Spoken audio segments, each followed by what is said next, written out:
We are now. Okay. And we're live this We're way. live visually, yes. Opening a meeting of the Appraisal Review Board, Saturday. We are now. We're live this way. We're live visually, yes. Opening a meeting of the Appraisal Review Board, Saturday.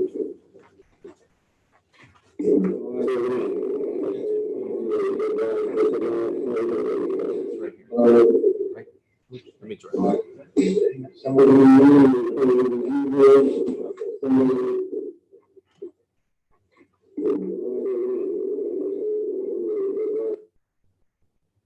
It's still going. I mean, it's fine. I don't know how that comes on. He said you could close it right after. No, not yet. No. Gretchen is waiting. Yep. So that's the video one. For the record, we have a quorum, Kathy Hoffman, Robert Dayton, and Charles Flowers present.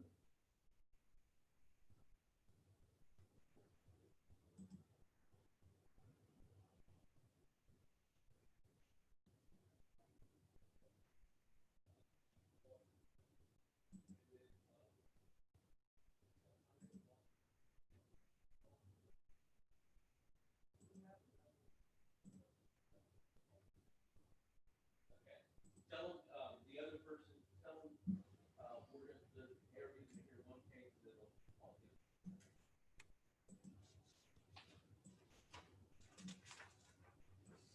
Okay, sorry guys. In the interim, the other person videoed in first. So it is case 699.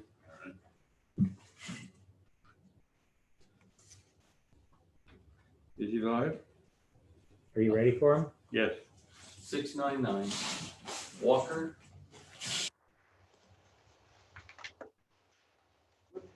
Okay. They're on. 7. Gretchen? Miss Walter? Hello. Hello?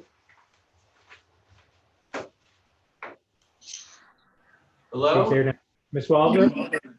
Good morning. Charlie Powers at the Appraisal Review Board. Who am I speaking to? Gretchen Walter.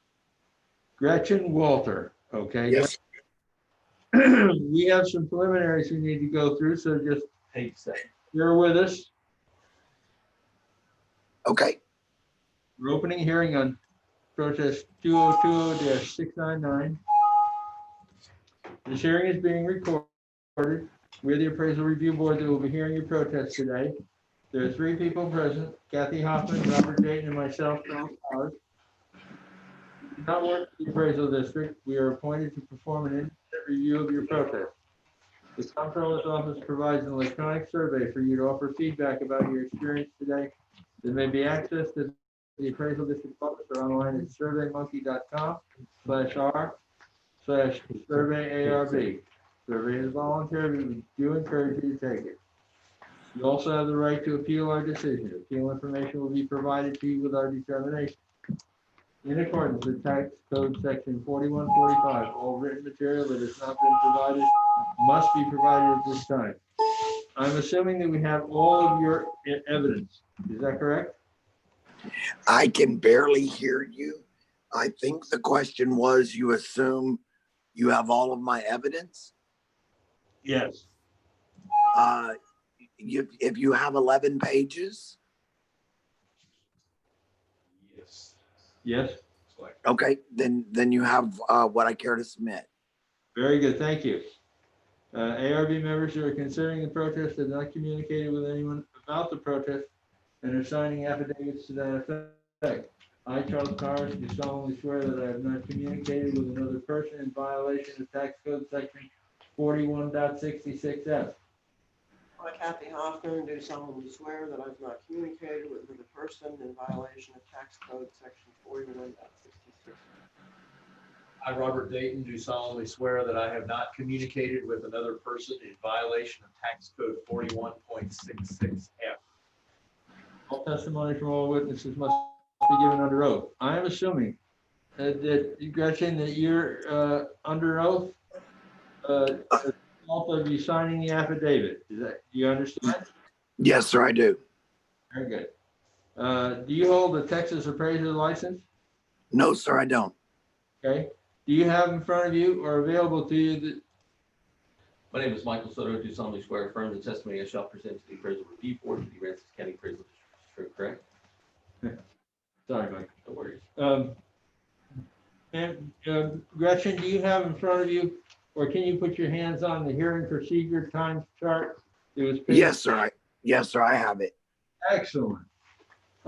Which would you like to do? Would you like to start first, or would you like Mike to go first, the district? It doesn't matter to me. You have to choose. I have to choose. Okay, I'll go first. Okay. You have 5 minutes. Go ahead. Okay, sure. Okay, so I sent you an attachment, pages 1, 2, and 3, where I tried to just concisely present what my concerns are. And I think basically some of it is just good communication. I'm not sure that the appraisal district is aware of the format of the structure that we're calling a single family dwelling. I don't know that it actually meets the Texas requirements or the federal requirements as a single family dwelling, and that it has no dining area. It basically is a 2-car garage that was finished by the previous owners with the intent of it being a garage. And it was finished out on the inside for basic living quarters. It is not a traditional house. It has no frontage, no closets, no dining area. There are refrigerators in the living room, so on and so forth. So the way I understand the value, if you use your website and you look at the living area separate, divided by the living area value, you come up with a value of $1,359 for our structure. And I propose that it be considered that that's not comparable with properties similar to. So on your own comps, the first table on the presentation is your comps. And as you'll see, they range from $37.54 a square foot to $100.28 a square foot. Nothing is $103.59. So I'd like for that to be considered. The second thing is the land itself. Given that we had significant Harvey damage, you'll see in your photographs that we lost an enormous amount of trees. What trees do remain are topped off and trying to make a comeback and so on. So there was damage to both the structures and the land itself for Harvey. So table number 2 on page 2 for me is that I did comps for just value, improvement value. Yes. And looked up what I thought were similar homes, or to the best of my ability, similar. Most of them are rated higher in terms of their class unit, but all of them are much lower in living area value. So I propose that on the value of the property, of the structure itself, that it would be more in line to be somewhere in the $22 to $25 a square foot range, given its uniqueness and comparables. The third page, again, trying to be concise, is land values. And again, I've provided you comps from your website where you see larger and smaller pieces of property, and the square foot price is much lower than mine. So I'm proposing that a more appropriate value for the land itself would be somewhere between 75 cents and $1 a square foot. And that's my presentation. Thank you, sir. District, you have 2 minutes to. Sure. I don't have any questions. Okay, do you have a presentation? I do. 5 minutes. All right, the subject property is account number 61346. It is in the Penny Market South or South Central Lockport area in the Dowdy Mathis subdivision. It currently has a valuation of $121,600. It has a 2SS and a 3FB structure there. There's two things. Really, the main value is the 2SS house, which in our classification system, we have from 1 to 7, 7 being an excellent home, 1 being a poor home, 4 would be an average home. We're saying that this is a below average or fair home. It's the second lowest class that we have in the whole county. The other thing that you'll notice is that the effective age for that has not been changed. It's still 1998 for the main living space, which is the main driver of value or the improvement as it relates to the subject property. The land square footage, actually the land square footage, there's two tables there. It appears that it's $1.44 on the majority of that square footage. I think there's only 422. And it was from a split is what it looks like, 422 square feet as at 375, but everything else is at $1.44 a square foot. Now, there's two things under protest. There's market value and there's equity. So we're going to show other class homes that were sold in that area and why we raised that area as a whole. We included the sales ratio report at the very end to kind of show these are the sales in that generalized area. But here are the comparable sales that we have for market value. Subject number 1, the subject is again 2SS. The living space is 732 square feet. Now, as far as the dollars per square foot, there's an economy of size or scale issue that always presents itself whenever you have very small units. The price per unit goes up. Conversely, if you had a very large living space, it would have a lower price per unit within that classification. Having said that, comp number 1 is on Fuqua. You have Fern and Fuqua. They're both in that Manny Market South area as far as the neighborhood. That one sold for $134,850. Now it's a little bit better than the subject property. It's a little bit bigger than the subject property. And so you can see that there's some negative adjustments that go on there. When you look at how it's compared to the subject, that presents 128. Comp number 2 is also on Burn Street, just like the subject. You can see that it's a pretty modest home as well from the photo there. That's a 3 MBL. That one sold for less. It sold at $69,000. But the classification of an MBL, if you're looking at that, if you look at all the comparisons for both the size and the age and the classification, that produces the value of 119. And you'll notice that sale for a $69,000 piece is 408.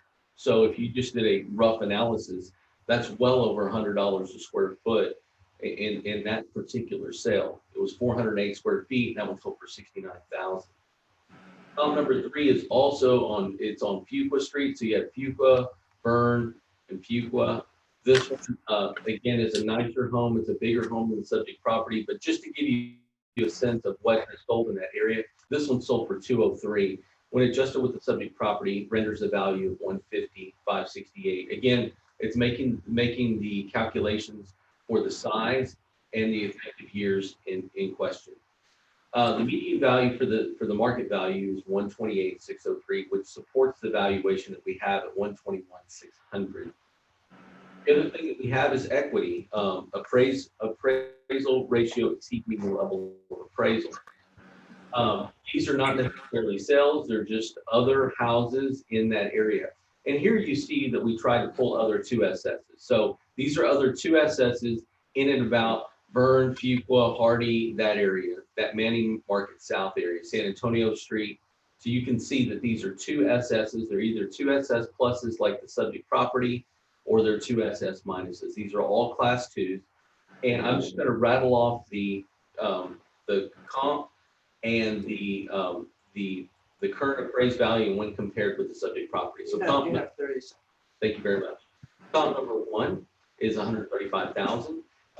When compared with the subject, it's 121. Number 2 is 102. When compared with the subject, it's 127. Comp number 3 is 102. When compared with the subject, it's 141. Comp number 4 is 105. When compared with the subject, renders a value of 130. When you look at the median equity value, it renders a value of 128, which supports the market value of 121. Furthermore, I'd like to say that these grids are super tight because there's high congruency between the sales at 128 and the equity at 128. Mr. Gretchen, you're gonna have 2 minutes to cross-examine the district.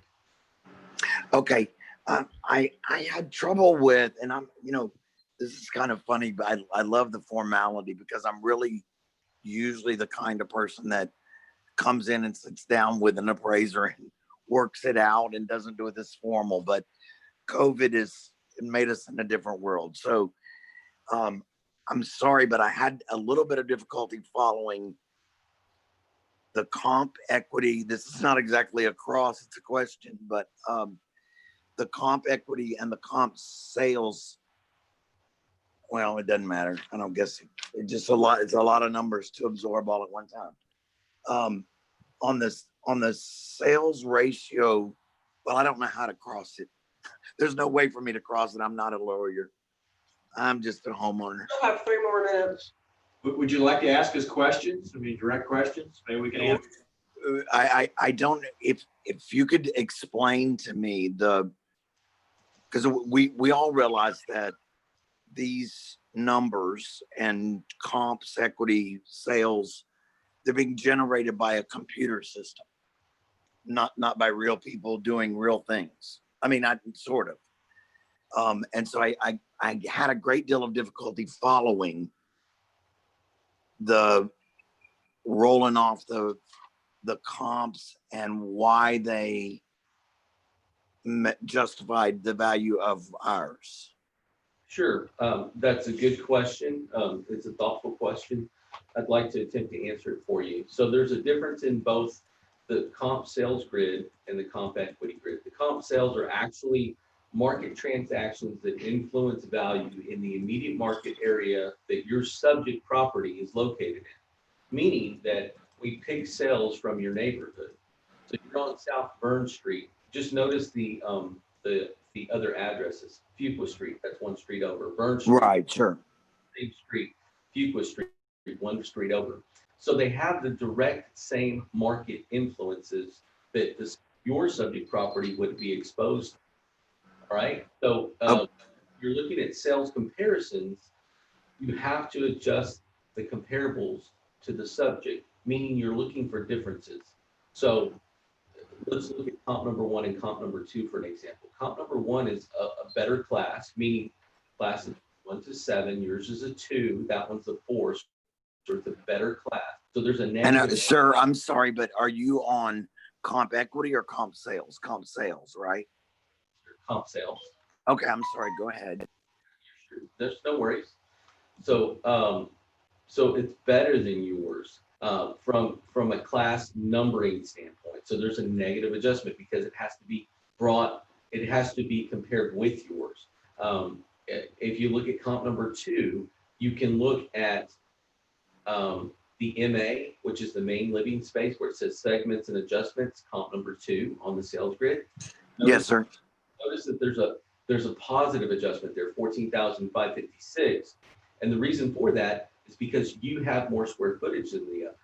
Okay, so it's looking at all of these individual segments and it's comparing it to yours. It renders a a value, an indicated value at the bottom for each comp. And then you look at the median value of those three, or of those five, or of those four. And in this case, the median value represents 128, which supports the value that we have on your property at 121. Now, moving a little bit forward to the comp equity, these are not sales. They're just, we're trying to find better comparables to your property and how are they currently appraised, right? Sir, is it okay with you if the district uses part of your rebuttal time? You're way into it. Oh, I thought I was answering his question. I'm All sorry. right, well, you continue to answer this question and we'll give him 2 minutes. And in your comp equity grid, we're trying to find other class twos to compare you to and look at individual differences between them. So here's a good example. Comp number 2 in the equity grid. It's the exact same class and bigger than yours, and there's a negative adjustment for the, MA. But notice that the size of the land for your subject is much bigger than that comp number 2. So there's a positive adjustment to weigh that out. Again, those all produce indicators at the bottom, and then it looks at that median equity. It looks at the and it produces that 128,802. I hope that explains it a little bit better. It does. It does. And Have 2 minutes for rebuttal. my rebuttal, right? Are you talking to me? Yes, I am, sir. Okay. Okay. So on the sales, comp sales, when included in the documentation that y'all gave me was a report called a sales ratio report parameter. And while I don't necessarily understand the report, the first 5 that I looked up were not consistent. They didn't match the Aransas County tax roll. So I don't know if that is because I don't know why that is, but I didn't have any like, for instance, well, like I said, the first 4 out of 5. So 27187, 27188, sale was reportedly 15 months ago. But it remains on the tax roll at $2,450 for, go ahead. Which account is this, sir? I'm sorry, what account is it? You gave a number, 27. Yes, sir, it's 27187 and 27188. Okay. Okay, so for instance, according to the sales ratio report, this property sold 15 months ago for $9,000. But it remains on the tax rolls for 2020 at a value of $2,450 each. So, and that's 14,000 square feet each. So that's 35 cents a square foot. On Hood Street, right. Yeah, Hood's a different area than your specific area, but yes, sir, that's correct. What do you mean it's a different area? It's still Manning. Yeah, you're Dowdy and Mathis, and it's a slightly different area. Okay. All right. So you're saying that land is not comparable to mine? Well, it's on a dirt road, and it's at the end of it's actually the road kind of ends at that location. But if you say it's comparable, then I mean, by all means. Well, I just want it to be. I mean, let's be honest. You know what? That's a really honest answer. That's great. Yeah, I mean, I'm not here to play games. I obviously would like to pay less taxes. And I try to be, I don't disagree with taxes or any of those things. I don't have any kids in school, but I don't have any problem paying Rockport school taxes, none whatsoever. And I think we all have to pay our fair share. No issue. Your 2 minutes is up. Yes, ma'am. District rebuttal. Right. All I'd like to say is we just looked at one example of a difference in its location and its influence on market value. The subject property owner was honest and saying that all he's trying to do is get his tax valuation down. Unfortunately, we just have to look at the market value influences as it relates to the property. There's two things under protest. There's incorrect appraised value and appraisal ratio exceed median level of appraisal. So those things, information that I've presented. And furthermore, if you look at this sales ratio report, the reason that I include this is if you look at the sales as a whole in the area, I'd like to point this out too. If you look at the weighted mean here, the weighted mean in this sales ratio report is 97%, 97.07%. So it says that as a whole, we're 97% of every sale in this area when you aggregate all of those things. And so it's a pretty good measure of our appraisal accuracy as a whole. But specifically looking at the subject, two things under protest are market value and equity. And you can see that these are, first, when you look at the, Go ahead and finish your sentence.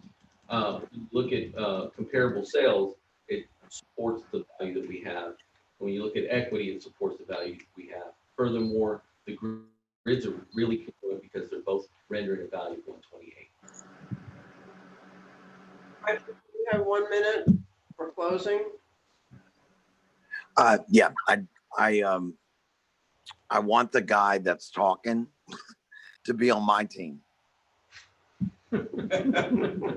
Okay, so I want you to be on my team because you definitely know your business. I do just want to ask one thing. The field card and the website, wherever we get the data, says that the garage is attached, and it is not attached. It is detached. It's a completely separate structure. I don't know if it makes any difference, but it was the only error I could find. Yeah, it's not attached. You're right. You know, it's clearly not. Detached garage. I think. Can we look at that and just see? I think if we detach it, it's going to go up. But I mean, Well, I don't want to go up, so you can leave it at whichever works better for me. Well, And then also, if I could understand the 422 extra feet, why would it be so much more? I don't know. It looks like that was split off from another. It says 422 square feet removed from account number 1850. Right. In order to build the garage, we needed 422 square feet to make the permitting requirements. Right. And we purchased it from the adjoining neighbor. Right. I think. But it's literally a strip of land between a fence and a boat barn. I don't know what you could do with it. Right. I believe that the 144 is the economy of size for your large tract. I believe that smaller tracts are actually at that 375 figure. So. Mike, you have 1 minute for closing. Okay. I'm doing this calculation. You're looking up It actually the- takes Okay, go ahead. $4,000 off roughly. Let me tell you the amount. If it goes to detached garage, it takes $4,000 off. Yes. I'm gonna tell you. Remember, it goes down. The The total total- summary. The total goes down from 121,600 to 116,280.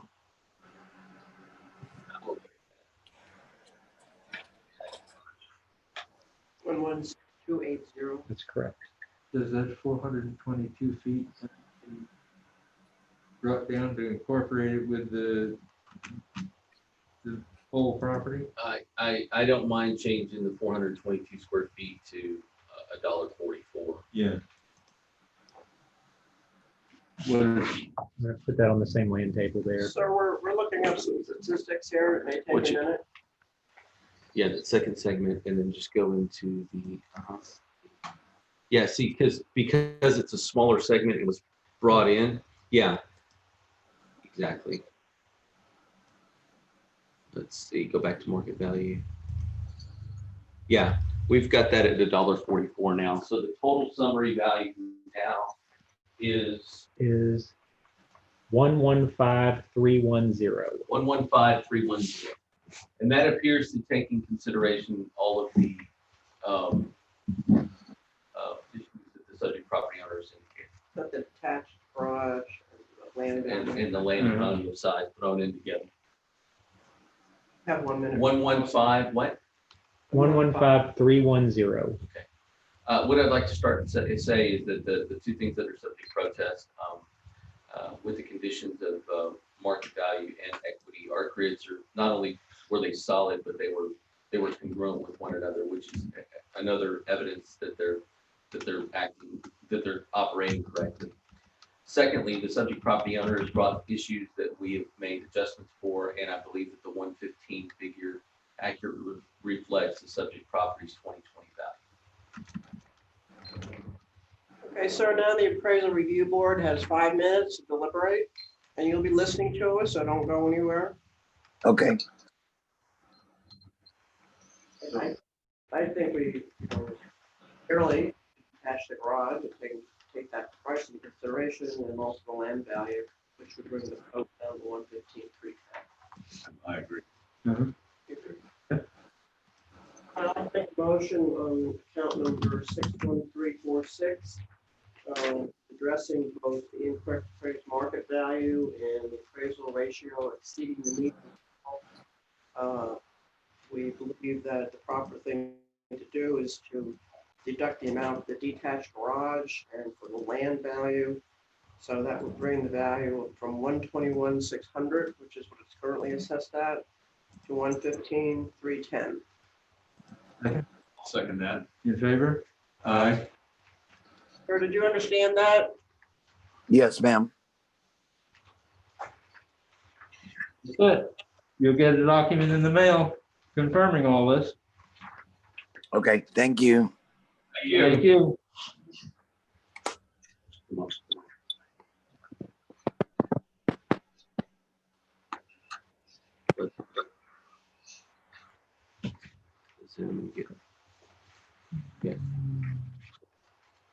You go to values already? You already did the values? Already did it. Yes.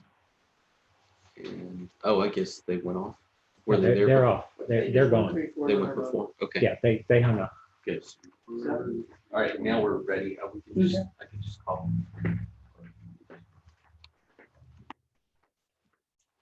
We have been having trouble with this. We'll see, with doing it on the phone part, and then we've had them call in on Zoom, so. You know what?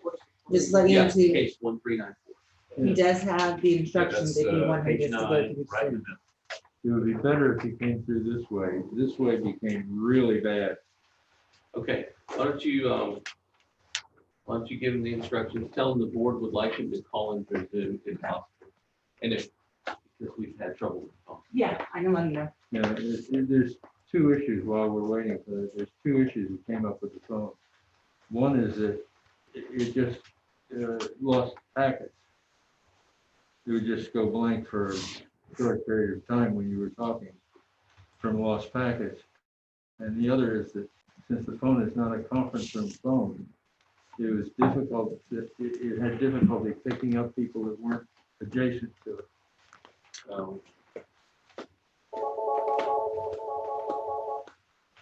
You know, there's conference room phones that have microphones in essentially a circle, so it takes up everything in all directions, but Maybe it is better. we have some good news. We have had devilish time one day with it. There's some good news. We have, I think the city's having a meeting of bringing in the fiber line to their Laurel Street address right over here, and looking to get in on that fiber line. So that'll be, hopefully that'll be better. I hate to be cynical, but that'll be about the day we put it. Actually, it'll be, in place for next year. I wouldn't expect it anytime in the next 4 or 5 months. I mean, your cynical was actually proactive. I mean, I'm looking at walls still, so I mean, I know how slow things turn. Do you have any time frame for getting this stuff done? I was supposed to have all my stuff done and to the board of directors. That's what I was gonna focus on in the month of April. And yeah, COVID happened, so I had to jump through all kinds of other hoops to make sure that we could have this in the time just was not there. And so I'm gonna have to focus that in the fall, and hopefully we can go through what's called a request for bid, RFQ or RFB procedure to get somebody to come in. Is that for the whole building or just this room? No, the whole building, doing that and modifying some office space stuff in the front. You know, replacing some flooring, you know, that was torn out in the front, that kind of stuff. We're doing our best. This hasn't been bad. I mean, I don't look great. It doesn't look great. This person is calling in as protest number 1394. Yes, Is it only one? yes. Well, the protest form, look at the protest form on your tablet. It's kind of weird. Yeah, because this person included the other protests for other things, with it or not, the subject of protest today. This is just the one. What account number is this? 59535.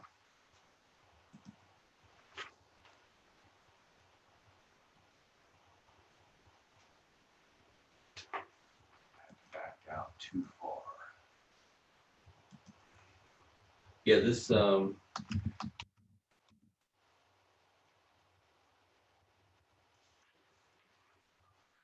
this was an appointment of agent that came in.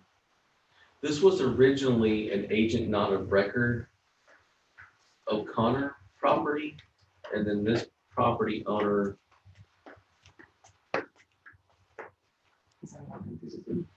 Okay. Did this agent of record form, it looks like it's the whole list of other stuff. Does he have the agent of record for? Does the agent have the AOA somewhere else? Check the property. I might be Oh, scanning okay. the actual. property. Oaken property. Can you just verify that there's, I'm looking. I think that's where the chairman's going with this. We got an AOA right here. Yeah, we have an AOA in file. What's an ARA? AOA is an appointment of agent. Just says the property owner gives the right to an agent to act on their behalf. But he's coming in on his own. No, this is the agent. This is Benjamin Thomas, should be Benjamin Thomas. I think this one had two, O'Connor and Aladdin. Yeah, So now it's Aladdin because they send in their agent. that's correct. That's correct. I didn't know if maybe. So Yeah. does Benjamin Thomas own this property? Yes, See the owner? Because he's the one who signed the AOA. The owner did not sign the AOA. Figure out how to get back. Come It is take a on. look. It's okay. And it should have a list There we of go. meetings or hearings. Well, that's problematic. That's not good. but I thought that Val told me that he got the AOA in. Here's the AOA. If you're representing 15 property owners, do you have to have 15 AOAs? Or one cover sheet representing all the properties. Well, that's, if, That's, but each property has to be signed by By the, the owner. by the owner of the property. I didn't notice that. yeah, that's a problem. Who is Benjamin Thomas? Yeah, he's the agent. He's with the Platinum. We don't have him. Okay, let me look up go to the account, and see who the owner of record is. Owner of record is Hunsacker, Harry Hunsacker Trust. Oh, you know what? Benjamin Thomas is an attorney. Wasn't there something about like the attorneys don't have to have an appointment of agent? I don't know. Thought you said he was gonna zoom in. He should be. Here he is. Yeah, he's there. You ready? Are we ready? He's just about to come in. Hello. Hey, Good morning. Benjamin. Good morning. How is everybody on this fine Saturday? Wonderful. Hey, Benjamin, can we clear up one thing real quick? You have an appointment of agent form, but it's signed by you, not the property owner. But you're, is that right? I am attorney, yes, yes. So I am designating myself since I'm an attorney. I just it's for on file for that reason, just so you guys know where's Syndocs and coding it to the account. It's typically signed by Hunsaker, or I'm sorry. typically, What? typically we have the AOA signed by the property owner, giving you the right to.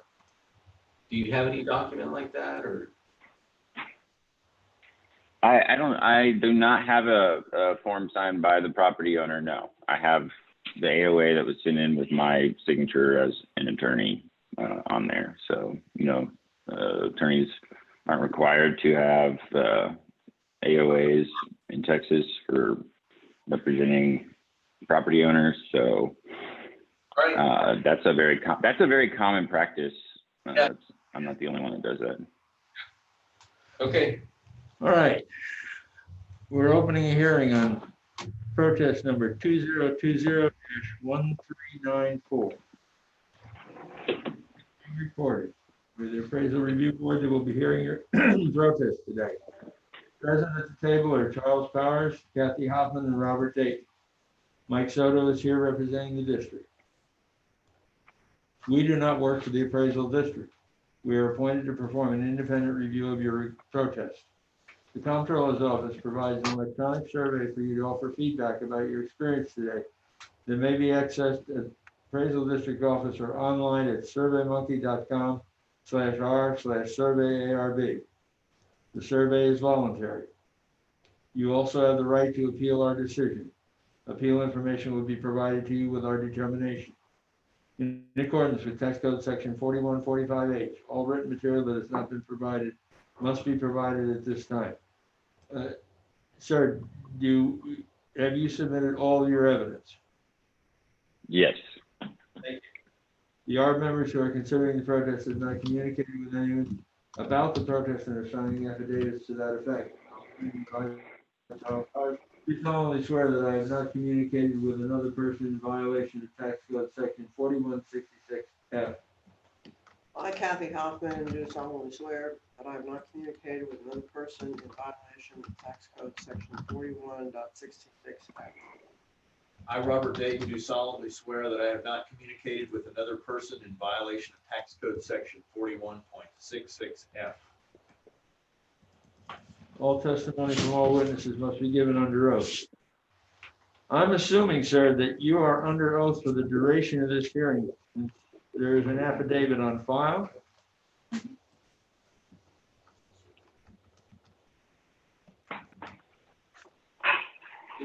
Benjamin? Yes. I'm assuming that you're under oath for the duration of this hearing. Okay. I'm under oath. The result of these, you signed the affidavit, right? The only affidavit that I've filed is the one that has my evidence that's already been provided, which Right. I can't testify to anything outside of that, so that's already sworn to, right. And all I've provided in there is an equity grid. So. Okay. I just want to make sure you realize. Yep, I realize that I'm under oath. My name is Michael Soto. Do solemnly swear affirm the testimony shall present to the appraisal review board for the Aransas County Appraisal District is true, correct? Yeah, yes. Do you hold, Benjamin, do you hold a appraiser license? No, I don't. Okay. Have you seen the hearing procedure times in the packet that went out from the district? It was on page 5, a chart with 4 columns.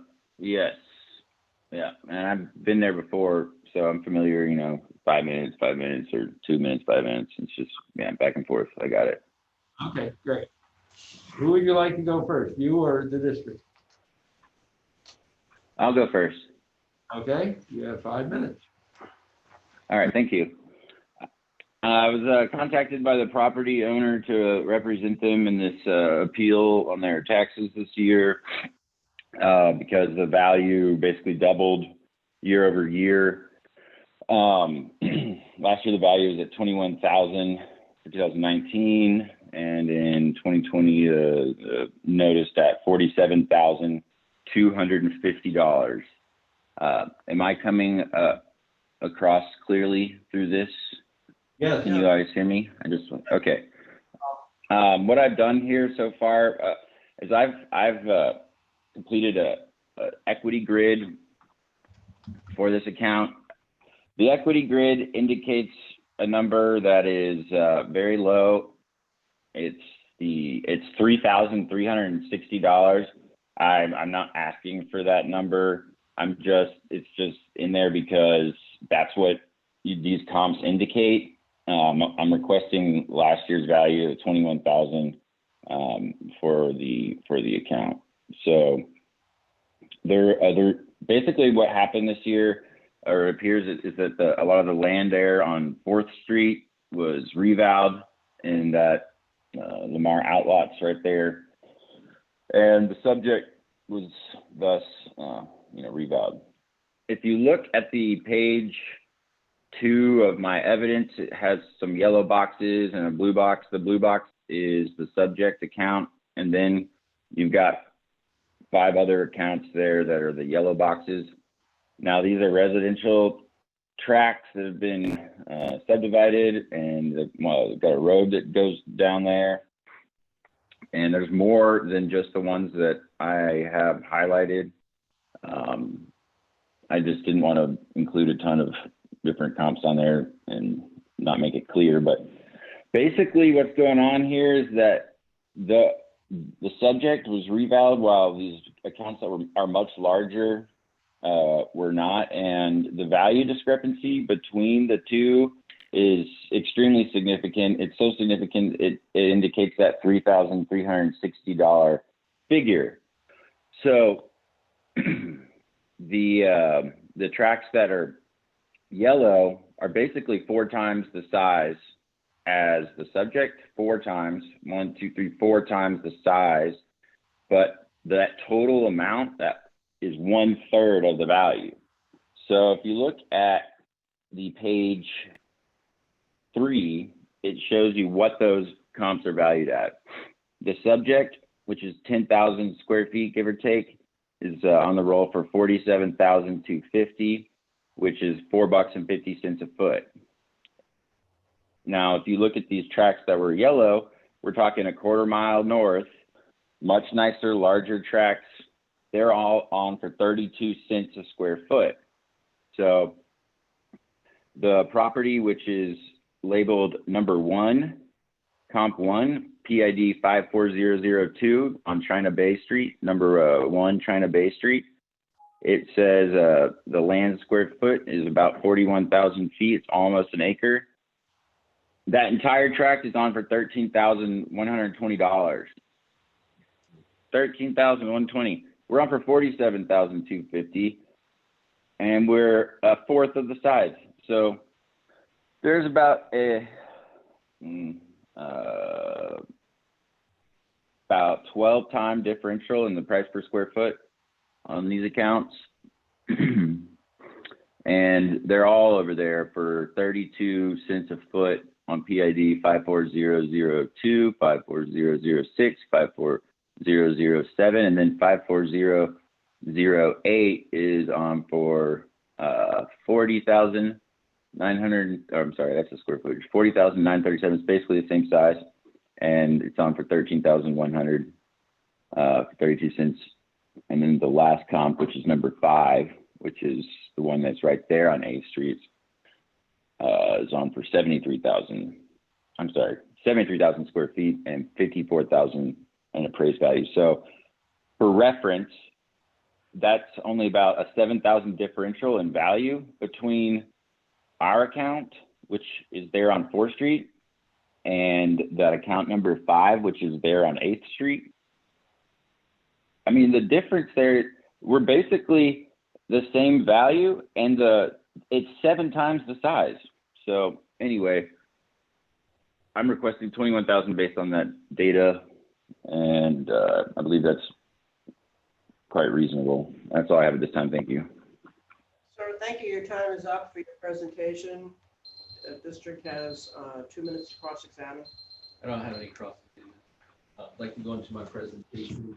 In my presentation, I'll point out the differences for the subject property, property owners information. In my presentation, yes, the land in that area did specifically due to sales adjacent to the subject property. There was some sales of some residential houses right there on Bayberry. So if you see the pictometry imagery, you move to the west and you see Bayberry. Those are some of the comps that really influenced this. We didn't want to use like residential for vacant lots. So we actually went in the Lamar area and we found other vacant lots and what they're valued per square foot. And you can see there's several things under protesters 1 and 2, which is incorrect appraised market value and appraisal ratio. We'll have to ask the subject property owner, agent, other, and exemption was denied, modified, or canceled for number 12 as well. So we just need to ask all those questions of the property. You're breaking up a little bit. It sounds like you asked me what my issue was with other or the market portion. Is that what you asked? Just a moment, I will. Yep. Thank you. So on 4th Street, you have 119 4th Street. It's currently assessed at $450 per foot. You can see that comp number 1 is a sale that occurred on Joseph Lane. You can see the what it sold for, the price per square foot that it was. It's roughly half the size. It's 4,800 square feet, sold for 23,400. The next one is another one on Joseph Lane that sold for 23,400. It's roughly half the size of the subject property, sold for 496 per square foot. And then you can see Lakeside. This is 7,200 square feet, sold for 62,000, sold for 853 a square foot. This median equity value that's purported, actually, the way it calculates this value as median equity value. But you can see that the value per square foot is reported for the subject property in the market value.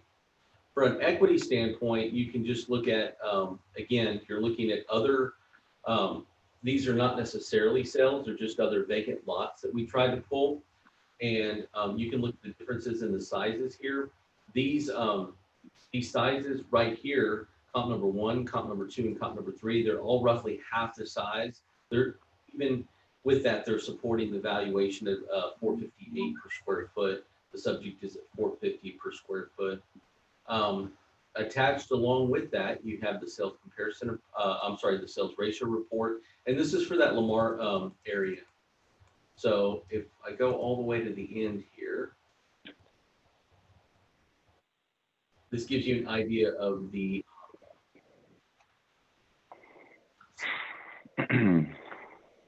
you can see that we're at 97.82% weighted mean for all of the sales within that Lamar area. And in those, you'll find the Bayberry sales that influence the land table in that Lamar area, that Lamar 4th Street area. With the remainder of my time, I'd like to look at the taxpayer evidence. On the surface, you go, wow, those big yellow ones are there for less dollars per square foot or whatever.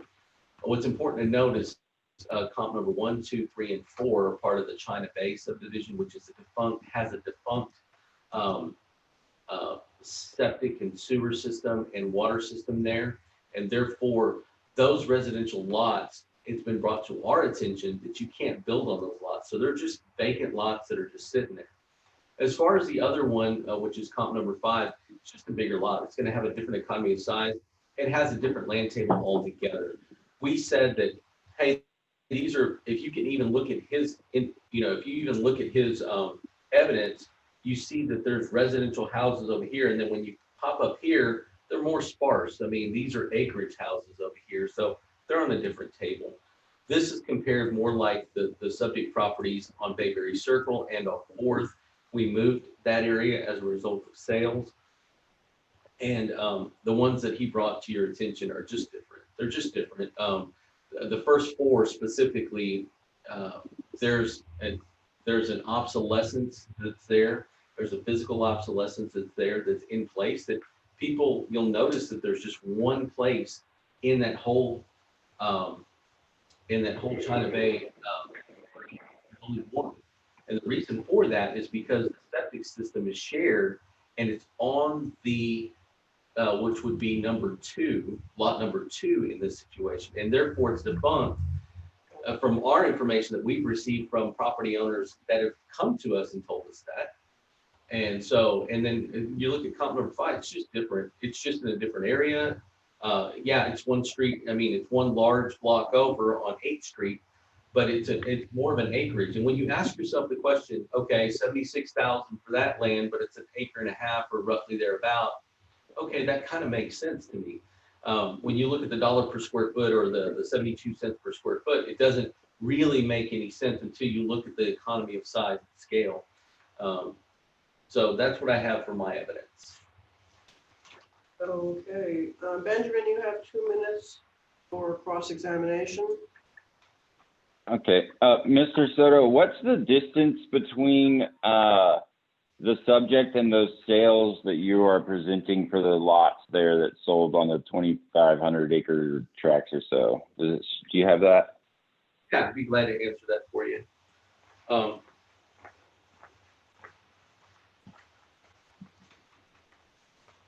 So Joseph Lane is, again, I went to go get some vacant lots. You'll have to zoom out and just do a distance. Yeah, I know where it's at. So you have to get both pieces in the same time. Yeah. I think I know you're still not there. You still need to come over, pull it over. No, all you have to do is pull it to the left. Or you can do it like that.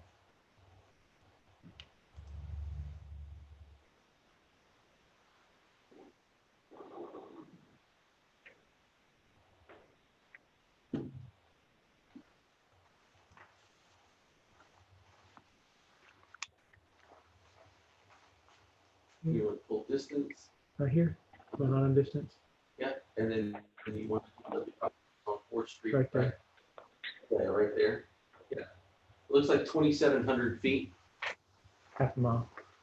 Yeah. Looks about to be 20. The subject is like, I don't know, 400 feet from the water.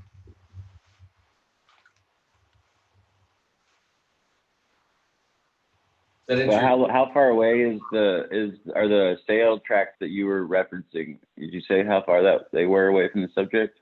Yes, sir, I did. It's approximately 2,700 feet. And the subject is about, I don't know, 300 feet from the bay. Was it 4? 3? I was talking about distance between the subject and the sales, like not distance as in size of the tracts, but distance from it's like a mile away, 1.5 miles away. They're way up here, I think to the northwest.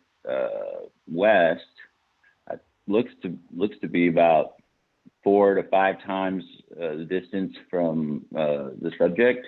Is that accurate or so close to it? Yeah, Benjamin. Rebuttal time of 2 minutes. Yeah, it's about 2,700 2,700 feet, not square feet, 2,700 feet away. Okay. 2,700 feet. Approximately, yes. You mean? Okay. All right. 2,700 feet.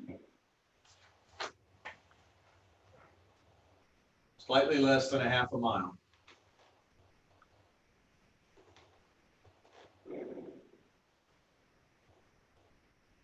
So do you have any questions for the district? Your time is running out.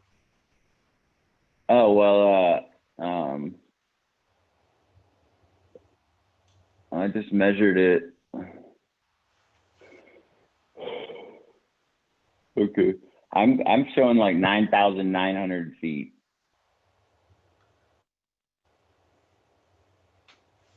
In a straight line. But that's all. I'm out of time. I'm showing 4 times that amount.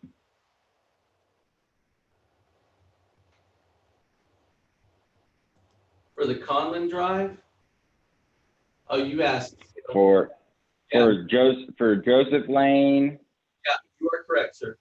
I mean, whatever you measured, we can verify that amount, but yeah. They're Okay. Well, I just wanted to point out, it looks to be about 4 to 5 times the distance away from the comps that I was using in my equity grid. So, you know, that's relevant because the appraisal district has, you know, indicated that it's just different lands, different, you know, different size. Yeah, it's a lot bigger, but, you know, that means it's on acreage. Well, I mean, if you look at the value, it's still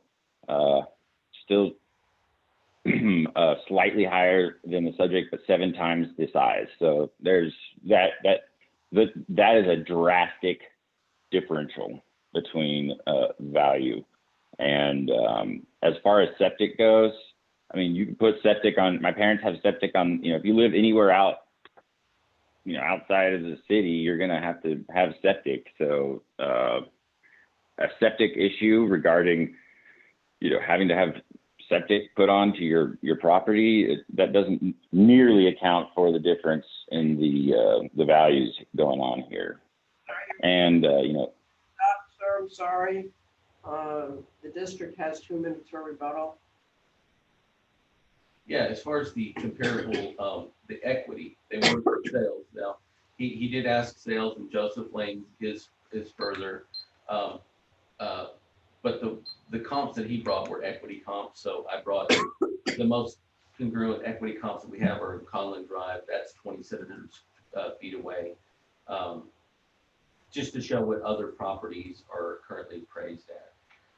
As far as the comps that he brought up, the China Bay, you know, I'm testifying under oath that there's been an issue either with water and or septic associated with that China Bay subdivision or China Bay Street that has been brought to our attention by those property owners from a shared system standpoint.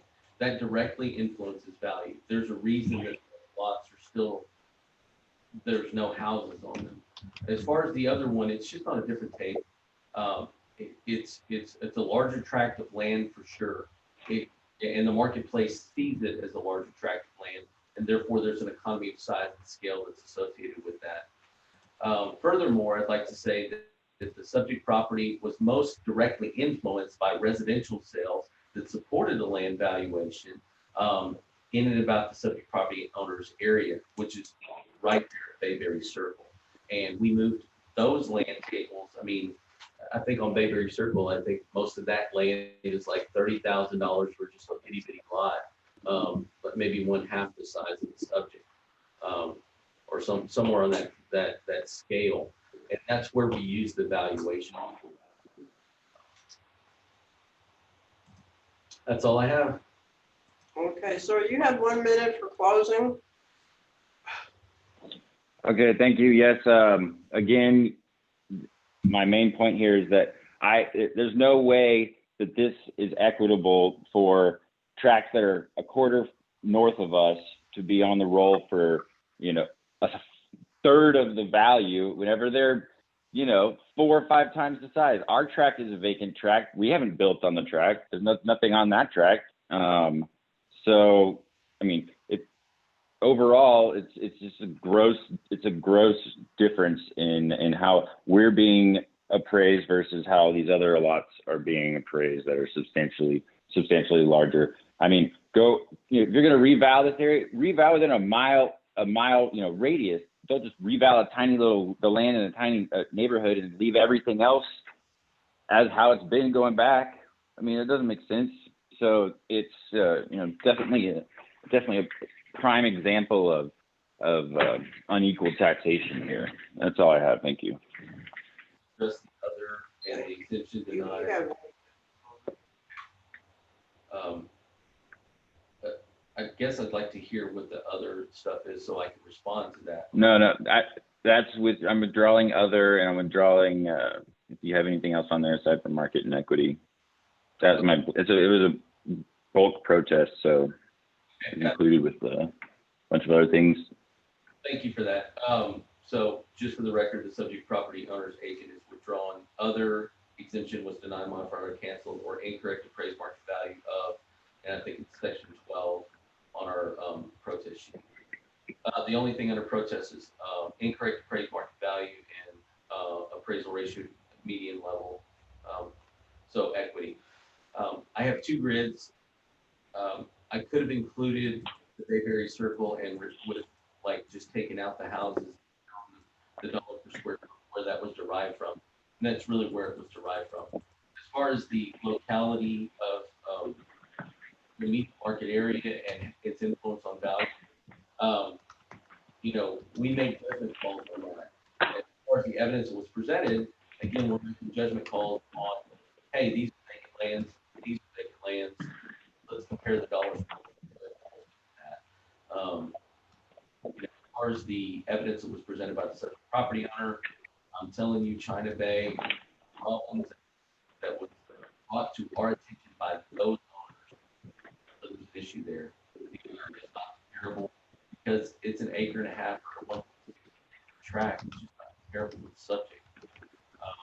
Furthermore, the proximity to the bay.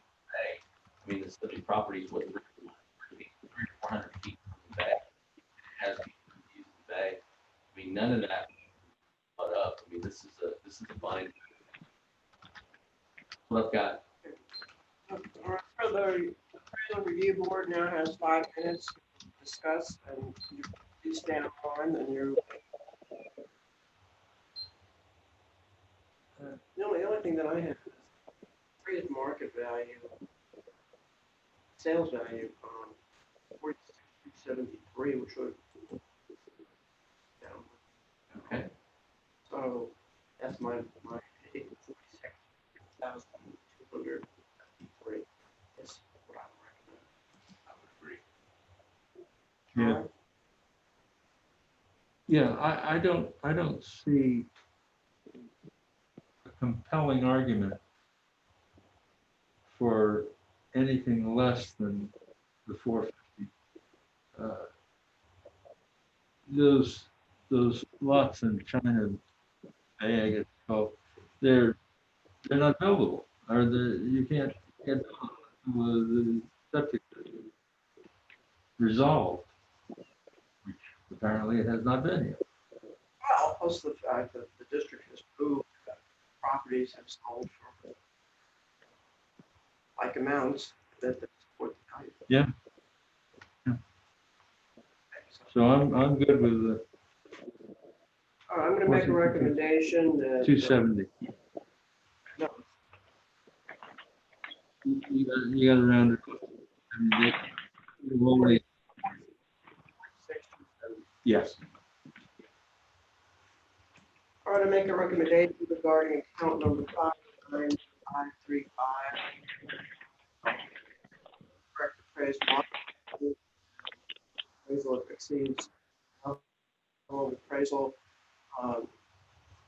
It does show that the average market value is 46,273, and I would recommend that we lower the value on this property from 47,250 to 46,270. Second, I'll second that. all in favor? Aye. Could you make a statement about Q5, 6, and 12 being withdrawn? Well, you Yeah. did, but I'll say that. We also show that there are indications that the protester has indicated Q05, which is other, and Q06, which is defensive, was denied, and Q12 in those issues. Very good, thank you. This hearing is closed. Sir, did you understand the value we ended up with? 46,270, yes. Okay. Thank you very much. All right, guys, y'all have a great day. Be safe out there. Thank you. We're trying. Take care. Let me go check to see if we have anything else.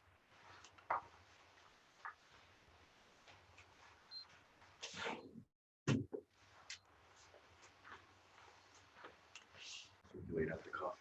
Yeah. He's already I'm gone. waiting there. He's gone and I'm waiting here.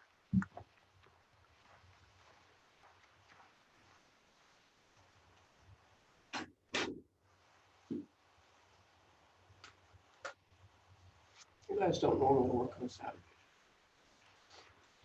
When we do during protests, I mean, I've been in a few Saturdays to get stuff together just because we have so much. I mean, there's probably, I don't know, at least a third more protests this year. Still Yeah. last year? I probably had a lot last year. Well, I mean, this process will be continuing at least another month. I mean, We've got- I've seen we've the got- schedule. I've seen the I schedule. mean, they'll go probably till September. So that's my, yeah, I mean, not through September, but I mean, there's probably 600 left. All the more before they get Because because there were, I think we had 1,200 something last year. Yeah. But this is, I mean, It appears 1,200 that last year, we had 1,600, I think. It so appears far. that all the agent out of record accounts from O'Connor, which represents however many, the remainder of the cases, they never attempted to email or call or Zoom in. It's Or just anything. like the second year they've done that. Third maybe, yeah. I just- In which case, I'll entertain a motion to adjourn. I'll make a motion that we adjourn the meeting today. Second. Second. In favor?